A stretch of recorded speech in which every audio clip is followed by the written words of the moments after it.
আমি প্রতিদিনের আমল সমূহ জানতে চাই, প্রতিদিন বার হিসাবে আলাদা কোনো আমল আছে কিনা। ভাইরা আমার, প্রাত্যহিক একজন মুসলমানের সবচেয়ে বড় আমল হলো 5 ওয়াক্ত নামাজ পড়া। পুরুষ জামাতের সাথে, মহিলা নিজের ঘরে খুব ধীরস্থিরতার সাথে সুন্দরভাবে খুশুখুজুর সাথে নামাজটা পড়া।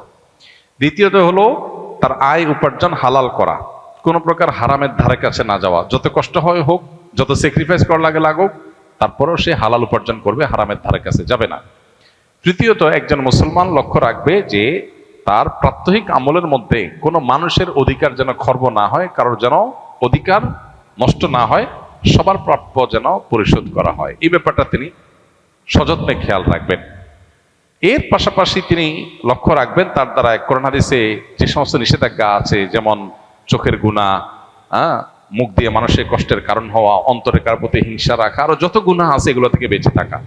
এরপরে হলো নফল আমল। আমাদের দেশে সাধারণত মানুষ মনে করে নফল আমলটা সবচেয়ে গুরুত্বপূর্ণ। এই জন্য আমল বলতে মানুষ মনে করে যে ভাই সারাদিন সকালে কি আমল করব, দুপুরে কি আমল করব, সন্ধ্যায় কি আমল করব, কোন জিকির, কোন দোয়া পড়বো, কোনটা কতবার পড়বো, এগুলো নিয়ে আমাদের কৌতূহলের শেষ নেই। এটা ভালো, কিন্তু এর চাইতে হাজার গুণ বেশি গুরুত্বপূর্ণ হলো আমার দ্বারা কোনো গুনাহ হচ্ছে কিনা, কোনো অন্যায় হচ্ছে কিনা। আপনি কোনো কোরআন হাদিসের আলোকে কোনো ভায়োলেশন যদি না করেন, গুনাহ থেকে বাঁচেন, তাহলে আপনার নফল আমল, জিকির, তসবিহ এগুলো যদি কমও থাকে, আখিরাতে নাজাত পেয়ে যাবেন। আর জিকির, তসবিহ আমল দিয়ে ভরে ফেলছেন, কিন্তু আপনি গীবত করেন, আপনার অন্তরে হিংসা আছে, আপনার অন্তরে দুনিয়ার মোহ আছে, আপনি নামাজের ত্রুটি করেন, আপনার অন্যান্য ক্ষেত্রে হালাল হারামবাজ বিচার নাই, আপনি পর্দার বিধান মানেন না, তাহলে সেক্ষেত্রে এই সমস্ত নফল আমলের কোনো মানে হতে পারে না। এই জন্য দৈনন্দিন আমল বলতে আমরা এই মৌলিক বিষয়গুলো, 5 ওয়াক্ত নামাজ ঠিকঠাক মতো পড়া, হালাল হারাম উপার্জনের ক্ষেত্রে 100% মেনটেন করার চেষ্টা করা, এবং তার পাশাপাশি অন্য যে সমস্ত বান্দার হক আছে, মানুষের অধিকার আছে, আচরণগত সব বিষয়ে মানুষের অধিকারগুলো ঠিকঠাক দেওয়া, কারোর অধিকার নষ্ট না করা, আর জেনারেলি আল্লাহর সকল গুনাহ থেকে, সকল নিষিদ্ধ বিষয় থেকে বেঁচে থাকার চেষ্টা করা।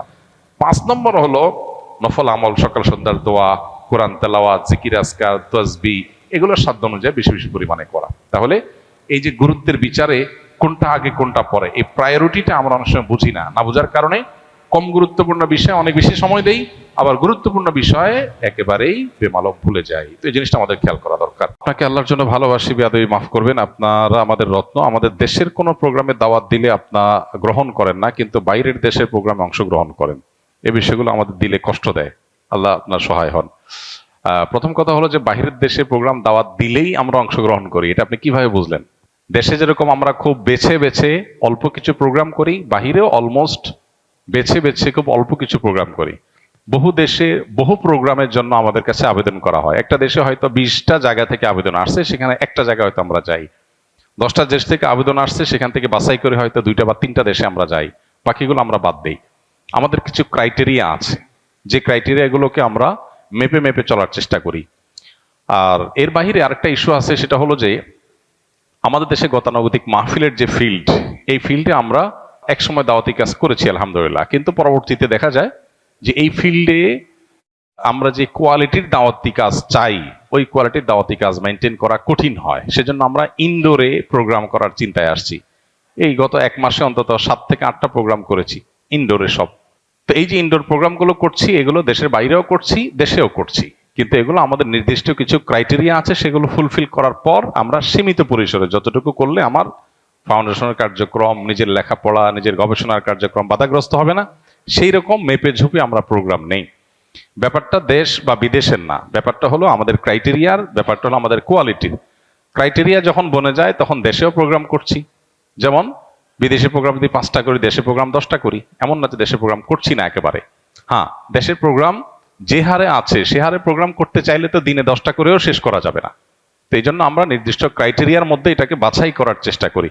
মাহফিলের ফিল্ডে কাজ করার জন্য বহু বক্তা আছেন দেশে, মাশাআল্লাহ, অনেক ওলামা একরাম আছেন, তারা কাজ করছেন, সেটা কাজ দরকারও আছে। কিন্তু আমাদের মাহফিলের বাইরে অনেকগুলো কাজ আছে, যে কাজগুলোতে আমরা মনোযোগী না হলে অন্য কেউ মনোযোগী হয়তো হবে না। সেজন্য আমরা সেদিকে ফোকাস দিতে চাই, এখান থেকে কমায় আনতে চাই। দেশ থেকে ফিল্টার করে ক্রাইটেরিয়ার মধ্য দিয়ে বাছাই করার প্রক্রিয়াটা যত কঠিন, দেশের বাইরের প্রোগ্রামগুলোকে বাছাই করে আপনার আমাদের ক্রাইটেরিয়ার মধ্যে আনাটা সেই তুলনায় অনেক ইজি। কারণ আমাদের দেশে দেখা যায় এমন প্রোগ্রাম আছে যে প্রোগ্রামটা আসলে ওয়াজ মাহফিল উপরে নামকে অস্ত আজ মাহফিল, টার্গেট আসলে অন্য কিছু। বাইরে এই ধরনের প্রোগ্রাম খুব কম হয়।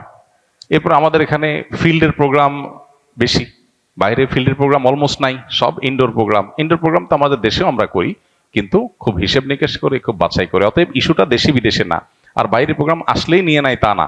আপনি হয়তো 5টা প্রোগ্রাম দেখছেন ফেসবুকে, এই জন্য আপনি মনে করতেছেন সবগুলো নিয়ে নিচ্ছি, আরো 50টা বাদ দিয়ে যে 5টা নিচ্ছি, সেটা তো আপনি বুঝেন নাই। ঠিক একইভাবে দেশে আমরা হয়তো অল্প পরিসরে বিভিন্ন ইউনিভার্সিটিতে, বিভিন্ন শিক্ষা প্রতিষ্ঠানে, বিভিন্ন আপনার ক্রাইটেরিয়াতে কিছু প্রোগ্রাম আমরা করি। হ্যাঁ, গণহারে যে দাওয়াতি কাজ সেটা আমরা করি না। মাহফিলের ফিল্ডটাতে আমরা যাচ্ছি না। মাহফিলের ফিল্ডে আমরা আদৌ যাবো কিনা, গেলে কিভাবে যাব, সেটা অনেক হিসাব নিকাশের ব্যাপার। কারণ আমাদের একটা মাহফিল করার জন্য দেখা যায় যে পরিমাণ সময় নিয়ে আমরা যাই, যাওয়ার পর দেখা গেল যে যে উদ্দেশ্যে করা হয়েছে ডিসিপ্লিন মেনটেন নাই, অনেক অসুবিধা তৈরি হয়। এসব কারণে আমরা ফিল্ড থেকে সরে আসছি। তো মূলত আমরা দাওয়াতি কাজের জন্য আসুন্নাহ ফাউন্ডেশন একটা অডিটোরিয়াম করেছি, প্রায় 800-900 লোক ধারণ করবে। সারা বছর সেখানে দাওয়াতি কাজ চলবে ইনশাল্লাহ। আমরা বাহিরের দেশে, দেশের বাইরে সফরগুলো দিন যত যাবে আমরা সেগুলোকে কমিয়ে আনার চেষ্টা করব। এবং আমাদের যে নিজস্ব অডিটোরিয়াম, সেখানে আমরা বিভিন্ন পেশার মানুষের জন্য সারা বছর ব্যাপী আমরা ইনশাল্লাহ দাওয়াতি কাজ করব। কারণ বাহিরে 7 ঘন্টা 8 ঘন্টা সফর করে গিয়ে একটা প্রোগ্রাম করার পরে দেখা যায় যে প্রোগ্রামটা যারা আয়োজন করেছেন তাদের উদ্দেশ্য, তাদের পদ্ধতি, তাদের ডিসিপ্লিন, এগুলোতে প্রচুর পরিমাণ ত্রুটি ছিল। দেখা যায় আমার সময়টা নষ্ট হয়েছে। তো এটা যেন না হয় আমরা সে বিষয়ে বিশেষভাবে খেয়াল করছি। আপনাদের সহযোগিতা এর জন্য আমাদের দরকার। জাযাকুমুল্লাহ খাইর।